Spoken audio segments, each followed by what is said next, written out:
Blinky, and welcome to my garage.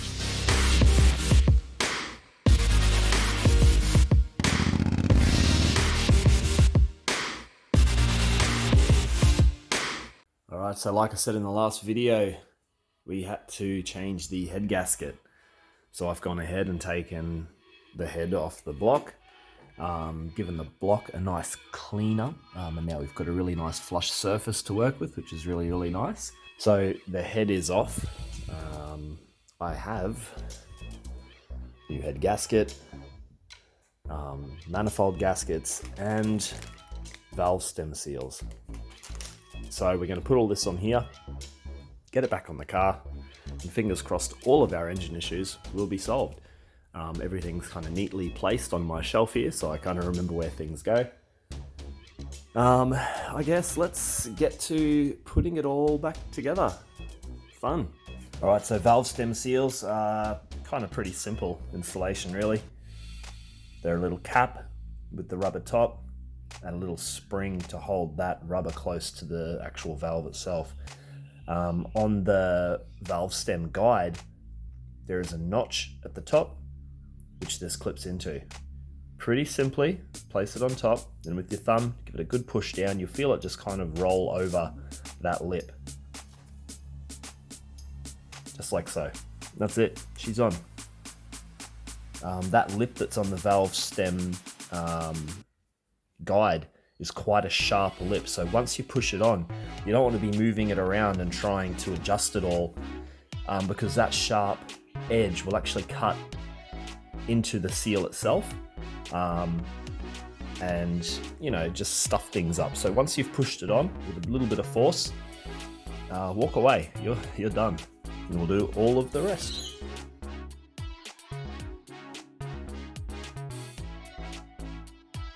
That looks pretty good to me. These were the old ones. You can see why I had to change them. That whole top edge there is dry and just has cracked right off, allowing oil to seep all the way through and burn up in my exhaust. So this had to be done. So they're shafted, got nice new ones in. All right, now we'll get the valves back inside. Just pop it out of the valve stem seal, give it a quick tap, and she's through. So now we've got a nice seal for that to work on.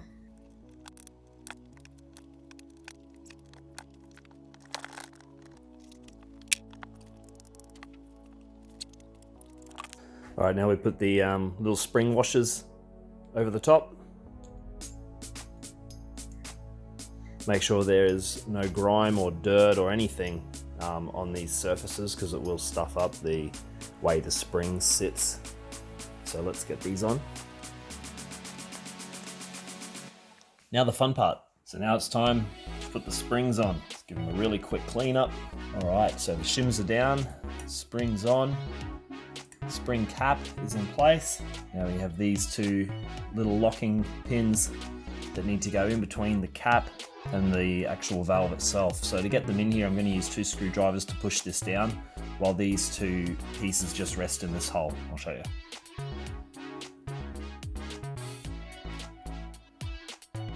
Rest them in there like that, so they're just sitting there.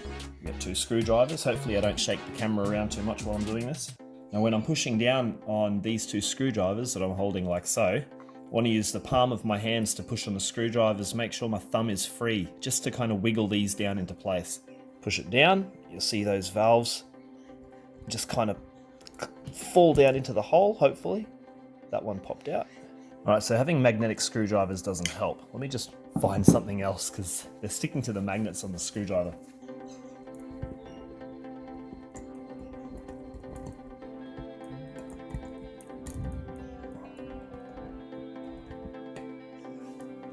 Okay, one's down in place.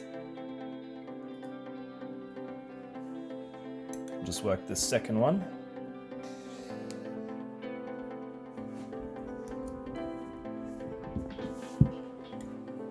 And that one's now in as well. So that's kind of a quick, annoying way of getting them on. I don't have a spring compressor tool, so this is what I'm going to do to all of the valves.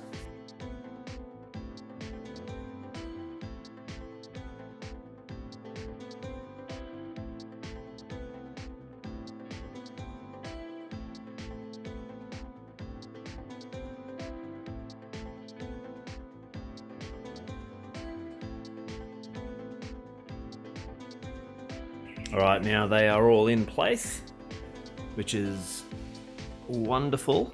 I think we're just about ready to put the head back on the block. Alrighty, with the new head gasket in place, it really can only go one way. Just look at the water channels. You know, all head gaskets can be a little bit different, but this particular one has the white up on top, but there's no water channels in this lower area here and here, and that coincides with the gasket. But on the other side, that water channel runs up with that one. So let's put her on. No gasket goo on this, please. That would be horrible. So we're just going to leave it dry like this, which is the way it's designed to be. We'll get the head, put it in place, and then we have to torque up our bolts in a specific pattern. So let's get to doing that. Alright, before we tighten everything down, this gasket did come with a procedure of tightening them down in order of what bolt to do so, and the rating you do kind of per step. So you start with a low torque and then you slowly increase that torque rating until you hit your desired 47 foot-pounds of torque or 64 Newton meters. You do that across each bolt. Pretty much if it's blank, it just means follow the previous instructions. So you can use this, or I will put an image of what is out of the actual Toyota manual. I've compared both of them, and this one actually gives a little bit of information. Who the frig is mowing? Damn! Anyway, if you want to follow the original engine specs or the Corolla handbook manual, you're more than welcome. This is just an extra sheet I thought was cool that they gave you with the head gasket. So between this and the original engine manual, I'm sure we're not going to stuff this up. So the most important thing is follow the procedure of the bolts in order so that you're not over tightening anything and you end up snapping a bolt. That would suck. Let's not do that. So I'll get my torque wrench and we'll start tightening down. Alright, so the bolts just need to be dabbed in a very small amount of engine oil before they go in.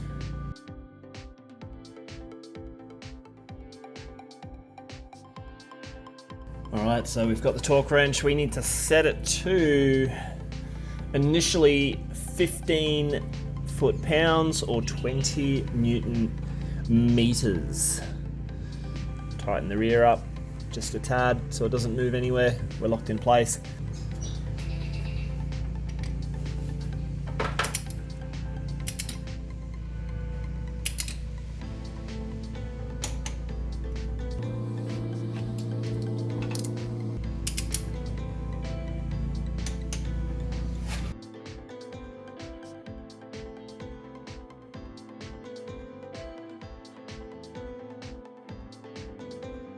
Alright, we're all down at 15 foot-pounds. Step 2, readjust on the tool.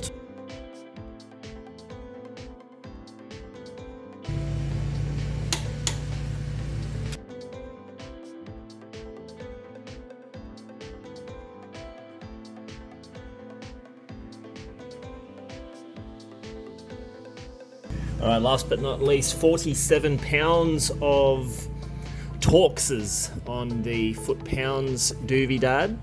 40, 1, 2, 3, 4, 5, 6, 7. So we're not finished yet. This is not the final step.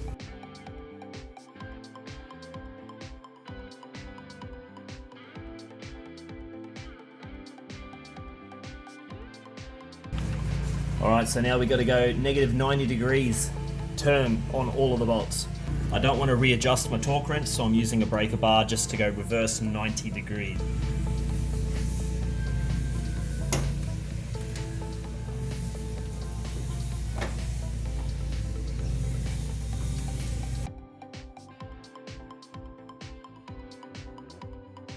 Now I'll retighten at 47.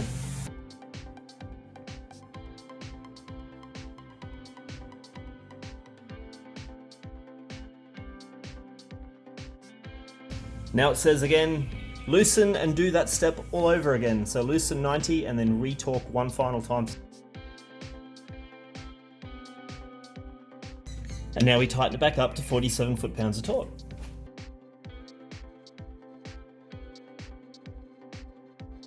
All right, now we recheck.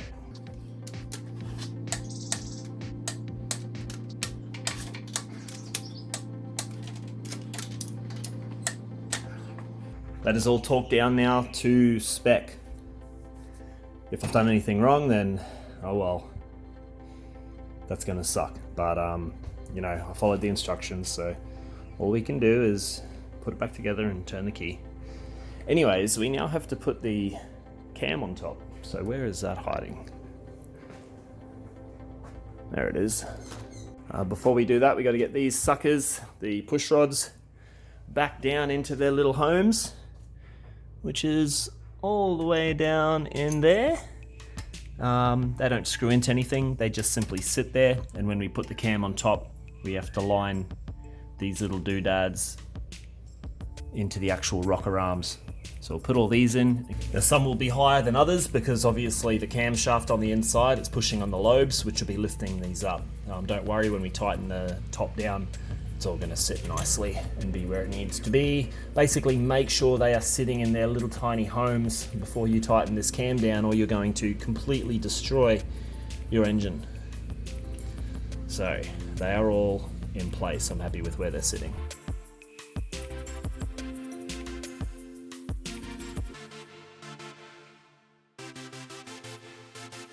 Alright, so now we just got to get these little poles onto the end of these cams as we lower it down.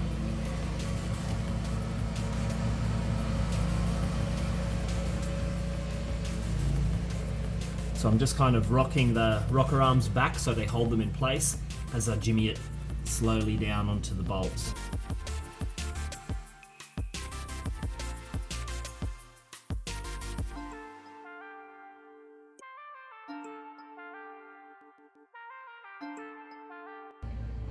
Alright, we now have to tighten down the rocker bolts, or the whatever it is. The rocker, I can keep calling it a cam. It's not a cam really, is it? The rocker arm bolts we have to tighten down to 14 to 17 foot-pounds of torque. So I'm going to go for 14 and see how it feels before I go to 17.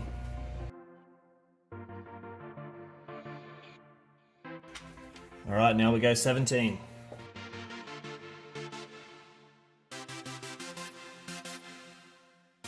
Alright, now we are going to check the valve clearance. This has probably never been done, and I can tell there's a fair bit of movement in some of these valves, so we're just going to go through and make sure these are all to spec. So first step is to turn the engine to top dead center with piston 1 on the compression stroke.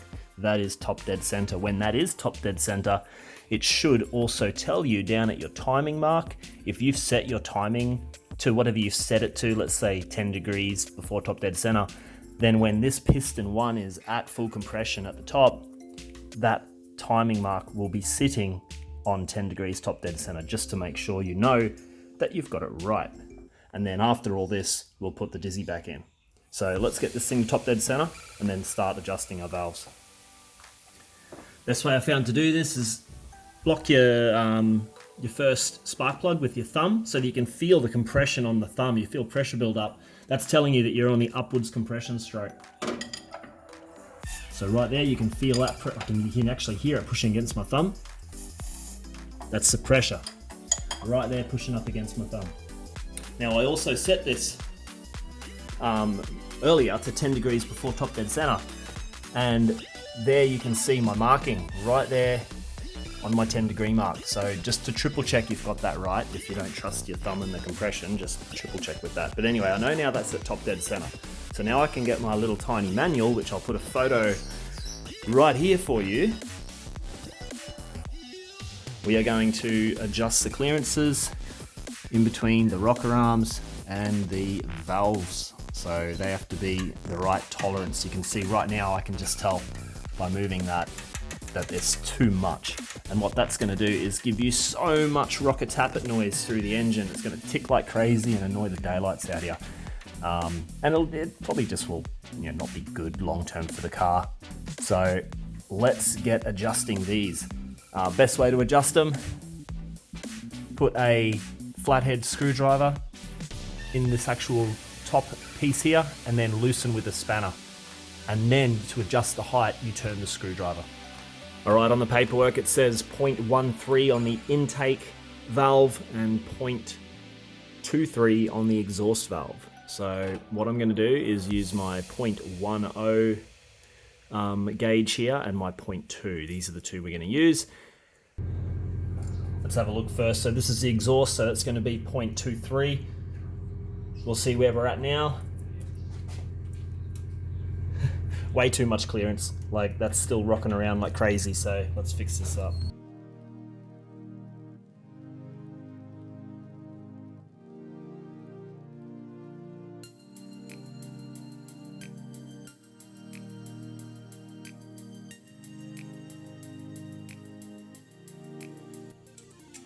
All right, we're too tight there. Back it off just a little bit.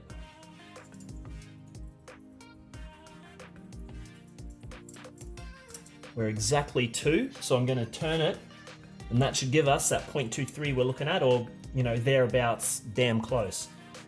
So now we got to tighten that one back up, which is the same procedure. We put the screw head into this, we hold it dead still, and then we tighten this actual bolt back down.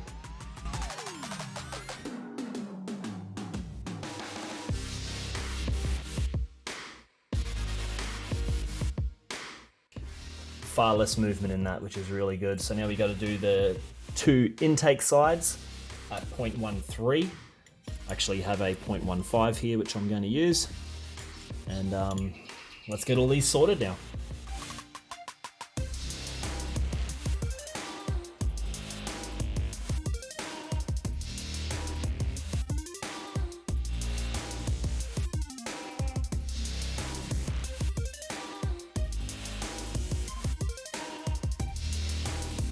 So we're going to do this one, this one, this one. We're going to skip the 4th and then go to the 5th.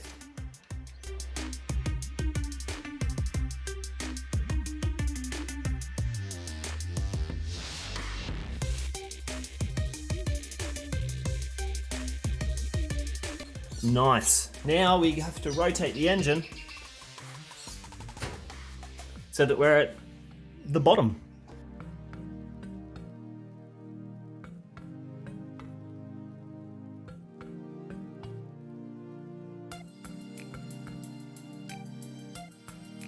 All right, now we'll be doing these back 3, skip 1, and the 5th.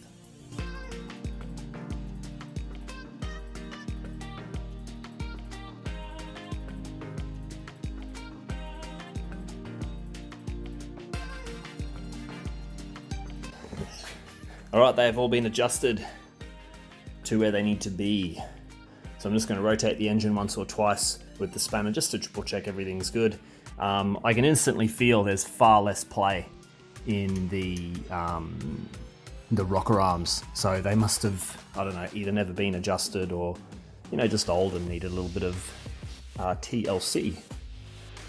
So what's next? I reckon we'll put the spark plugs back in, get the valve cover back on top, get the water pump back in, exhaust manifold, all that simple stuff. And obviously we're gonna have to make this engine top dead center again so I can readjust, not readjust my timing as much, but put the distributor back in the correct position. All right, this is pretty simple stuff from here on in, so we'll put you on a time lapse, eh?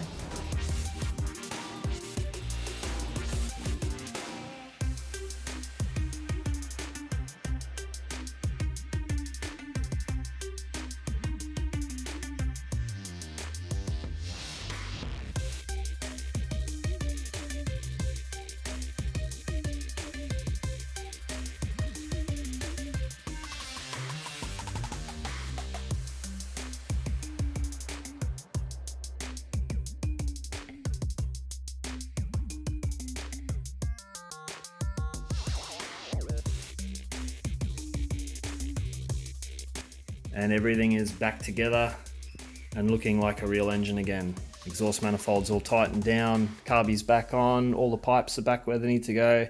Distributor is in and set to where it was before.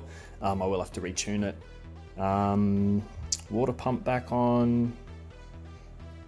Everything's pretty much done. So I do have to clean up this mess a little bit. I've got grease marks all through the engine. That's got to be tidied up. So I'm going to get that done. Before I turn it on or start it, I need to buy new oil because I dropped the oil, new radiator fluid, and also I need to make a new blocking plate for the old mechanical fuel pump. I want to do that today as well.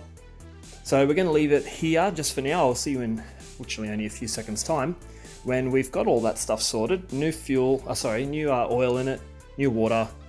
And then we're going to run it, and fingers crossed all of those issues with the head gasket stuff are sorted and the engine runs a lot nicer. So we'll see you in a minute. Alrighty, so it is the next day and we're about to start refilling all the fluids in this. I got myself some oil, radiator fluid, and a radiator flush. So I'm going to get this thing filled back up, get it running. Just double check that the timing and the tuning is kind of where it needs to be. Then we're going to take it outside and actually flush the radiator. To do this, I'm going to take the thermostat out so that there's no restrictions. Because the radiator, the water block channels are kind of a bit gungy and are in need of a bit of a flush. So let's get this filled with fluid, topped up, started, and out there so we can get this engine nice and cleaned up. All right, so we've got water in here, just water because we're only moving it outside and I have to flush it 10,000 times. Oil is in there. Let's start the car for the first time after the head's in it and see if we don't blow anything up.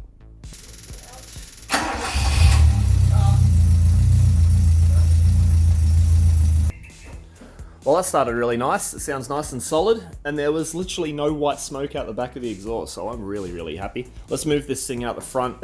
We'll get flushing this radiator. I'm basically just going to run tap water through this a few times to get rid of any kind of loose junk in it. Then I'm going to put the radiator flush through it and run it for a good 10-20 minutes. Maybe go for a bit of a drive somewhere, let that do its job, flush that out, then finally put some radiator fluid in. So after that's all done, we'll see you. All right, we're back and the coolant has been flushed 3 times. It was quite dirty. New coolant is now in. It's looking a heck of a lot cleaner. Gave the car a bit of a rinse. New oil is through it. I've adjusted the timing, not fully tuned it, but adjusted the timing back to where it needs to be. I'm going to take it for a quick test drive.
Well guys, that was a big success.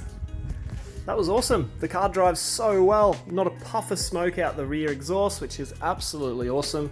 Means the head gasket has done its job. I'm happy that I also adjusted the valve clearances and the tappets and all that stuff.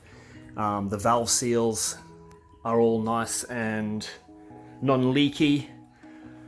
So I'm chuffed. I'm really happy with that. Oh boy, I'm going to take a little break for a bit. There's a few things left to do. Like I said, the seats need to be retrimmed, but apart from that, it's pretty much done.